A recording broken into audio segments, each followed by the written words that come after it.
There is no faction in Labour Party. By the law, by our constitution, because our constitution is very clear. You cannot stand up and start parading yourself as a national officer. There are processes by which a national officer evolves. The first, you must be elected by the National Convention.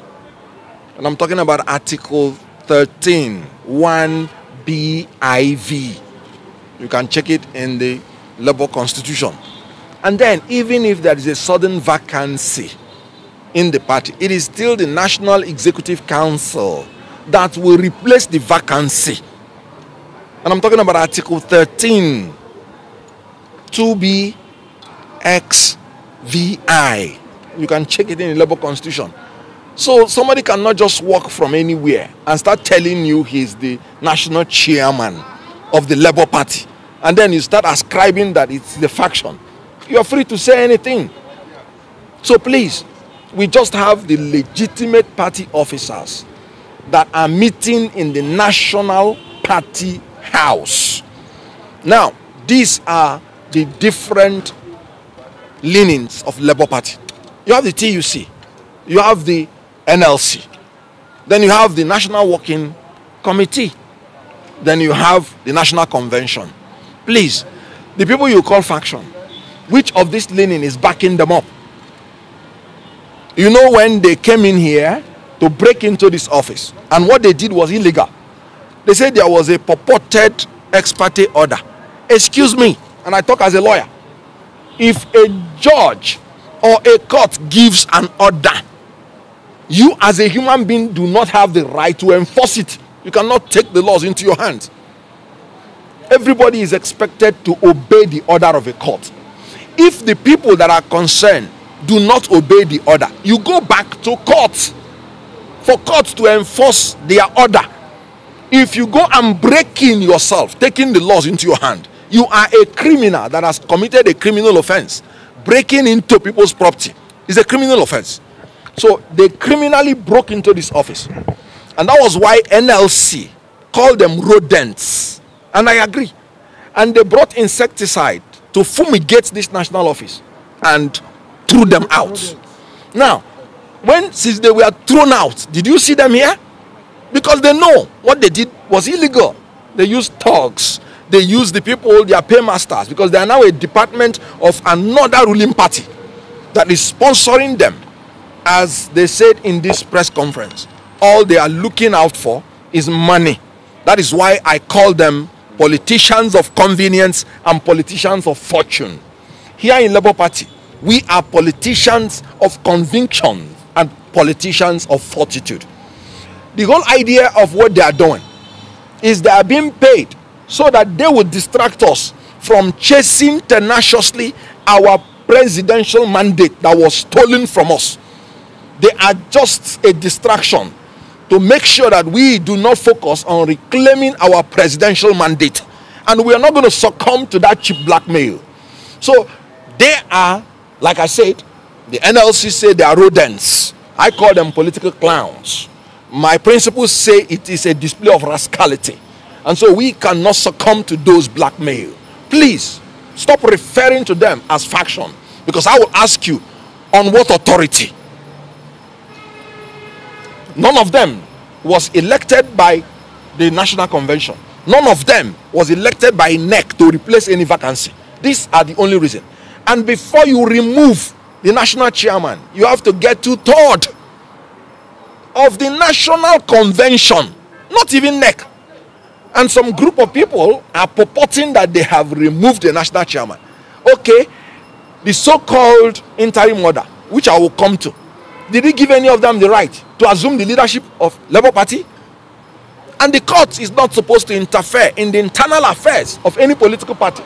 And I quote the case of Suleiman and APC, 2023, 5 Nigeria Weekly Law Report, part 1877. In that case, Supreme Court made it clear that you cannot interfere in the internal affairs of a political party. The Supreme Court made it clear again that a court that does not have jurisdiction cannot interfere in any act of the political party. And jurisdiction is where the cause of action arose. Now, this so-called suspension arose in Benin, in Edo State. What has the court in FCT to do with an issue that arose in Edo State? Now, look at the trick. They want to tell you it is not about what happened in Edo State. It is about one allegation of crime. Go and read the originating summon, and I have it here. The first paragraph was talking about what happened in Edo State. The originating summon filed in FCT court. That is enough for the court to decline jurisdiction. That is the only civil issue that was there. And the court in Edo has given a restraining order, restraining anybody from tampering with the work of the national officers of Labour Party. And that order is there. The court in FCT has coordinate jurisdiction with the court in Edo. And so, if you have two court orders, you have the right to choose anyone. Two court orders of coordinate jurisdiction. You have the right to choose anyone that you would want to obey. Especially when you know that one obviously has no jurisdiction. And now, a judge used the instrumentality of an ex parte order to infringe on the civil rights and obligation of a Nigerian citizen. This is illegal on its own. An ex parte order is the order of a court on the application of a party without notice to the other party. So it is an order you get without hearing from the other party. You and I know that the law is that you cannot punish any Nigerian citizen unheard.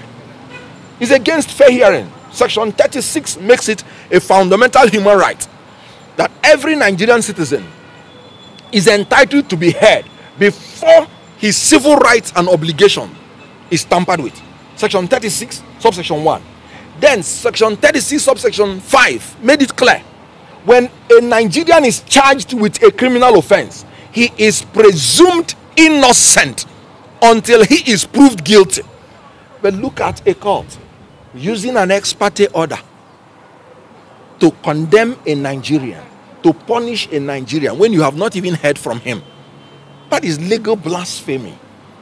So the issue here is that is an abuse of ex parte order, which Supreme Court has been hammering on.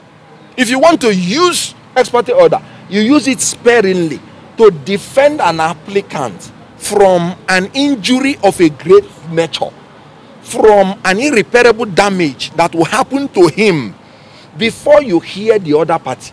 I'll give you an example. Government wants to demolish your property, and you know they've not given you notice, and you know they don't have any right to do it. They just want to victimize you. You have the power to go to court and get an ex parte order to stop the government from destroying your property, because if they destroy it, it will be an irreparable damage to you. And it has to be so urgent that the government wants to do it within 7 days, meaning the court will not have the opportunity to hear them before they do it. That is when you use ex parte order. But in this case, the judge used an ex parte order to cut off the head of a human being. A political party is a human being recognized by law, and the national chairman is the head of a political party. So using the ex parte order to tell a national chairman not to do his work, punishing him for nothing, an innocent man, that's what the Constitution said, that has not done anything, and you have not heard from him. Now, let me tell you another very funny thing.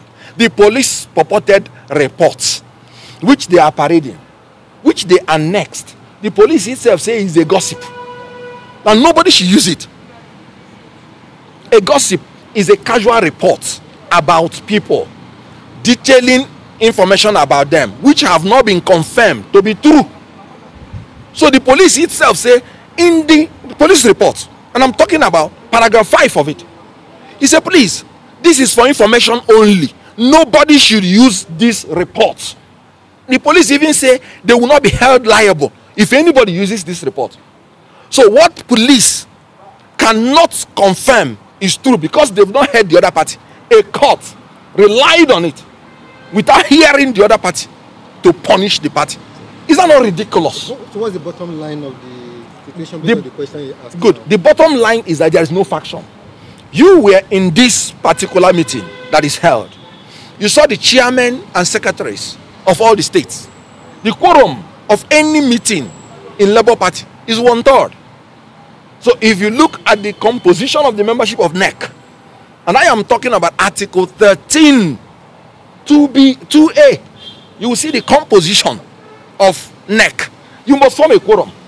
If you don't have the chairman and the secretaries, you don't have, you saw the National Working Committee. Which quorum do you have to start parading yourself that you are doing a NEC meeting in Bauchi? It is criminality. They are impostors.